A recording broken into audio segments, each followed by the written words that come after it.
అక్కడ ballet dance వాళ్ళు చాలా పవర్ఫుల్. తర్వాత రష్యాలో ఆర్టిస్టులు చాలా గొప్ప ఆర్టిస్టులు. మీరు ఏ రకంగా తీసుకున్న వాళ్ళు మంచి మ్యూజిషియన్స్, ఓపెరా మంచి సింగర్స్, మేల్ ఫీమేల్. థియేటర్ కూడా చాలా అద్భుతంగా అవుతుంది వాళ్ళది. మ్యూజిక్ అయితే వయలిన్ కానివ్వండి, పియానో, ఇట్లాంటి ఏ ఇన్స్ట్రుమెంట్స్, జాజ్ కానీ, డ్రమ్స్ కానీ, వాళ్ళ డాన్స్కి మ్యూజిక్ ఇన్వాల్వ్మెంట్. అట్లాగే పెయింటర్ కూడా అంత డెప్త్, స్కల్ప్చర్, వాళ్ళు చాలా ఫైన్ ఆర్ట్స్లో ఆల్ వాళ్ళది. ఒక్కొక్క నేను అనుకునేది ఈవెన్ మెట్రో స్టేషన్ మీకు చెప్తే నమ్మరు.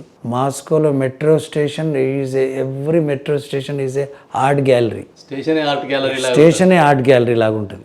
మీరు మెట్రో స్టేషన్ అని అనుకోవద్దు, కనిపించదు మీకు ఇక్కడ. ప్యాలెస్, షాండిలియర్, ఇదంతా ఇదేంది మెట్రో దీంట్లో నుంచి వస్తుంది అనుకోవాలి కొన్ని చోట్ల. ఆ స్కల్ప్చర్స్, ఆ మ్యూరల్స్ చూస్తే ఒక్కొక్క మెట్రో స్టేషన్లో లైట్ డిజైన్ ఒక్కొక్క రకంగా ఉంటుంది. అట్లా మరి అంత దాదాపు 100 సంవత్సరాల పాతది మెట్రో రష్యాది. యుఎస్ఎస్ఆర్ అప్పుడు ప్రీవియస్.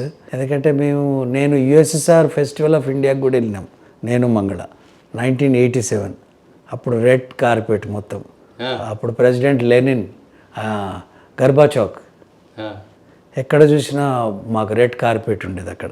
అంతా రష్యన్ డిసిప్లిన్ అది ఇప్పటికీ ఆ కంట్రీలో డిసిప్లిన్ ఉంది. అది వేరు కంట్రీస్ డివైడ్ అయినా కానీ